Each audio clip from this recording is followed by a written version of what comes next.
গাজীপুরে টঙ্গীর বিশ্ব ইজতেমা ময়দানে দুই পক্ষের সংঘর্ষের পর জনসাধারণের প্রবেশে নিষেধাজ্ঞা জারির পর নিয়ন্ত্রণ নিয়েছে সরকার।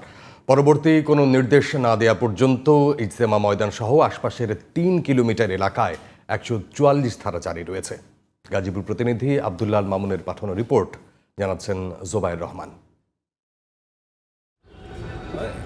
বৃহস্পতিবার সকাল থেকে ইজতেমার ময়দান ঘুরে দেখা যায় ঢাকা ময়মনসিংহ মহাসড়ক ও কামারপাড়ায় সেনাবাহিনী, বিজিপি, পুলিশ সহ বিপুল পরিমাণ আইন শৃঙ্খলা বাহিনীর সদস্য মোতায়েন করা হয়েছে।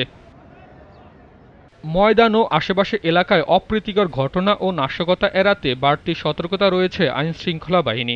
এর আগে বুধবার বিশ্ব ইজতেমার মাঠ দখলকে কেন্দ্র করে জোবায়ের ও সাতপন্থীদের মধ্যে সংঘর্ষে ৪ জন মৃত্যু হয়।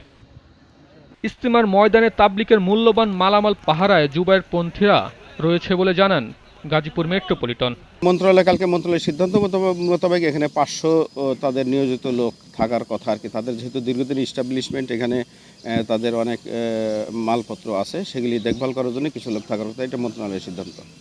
সাধারণ মুসল্লিরা জানায় নিহতদের পরিবারের পক্ষ থেকে মামলা দায়ের করা হলে পরবর্তীতে আইনি ব্যবস্থা নেওয়া হবে। কোনো মতভেদ নাই, তার সাথে আমাদের সাথে কোনো শত্রুতা নেই। তার সাথে আমরা শুধু আল্লাহ এবং আল্লাহ রাসূলের বিপক্ষে সে অবস্থান নেয়। সরকারি তদন্ত করুক, তদন্ত করে বের করুক কারা করেছে। জোবায়ের পন্থীরা জানায় তাদের উপর অতর্কিত হামলা ইসলাম সমাজ মেনে নেবে না। ইজতেমার ময়দান নিয়ে জটিলতা দ্রুত সমাধান চান এলাকাবাসী।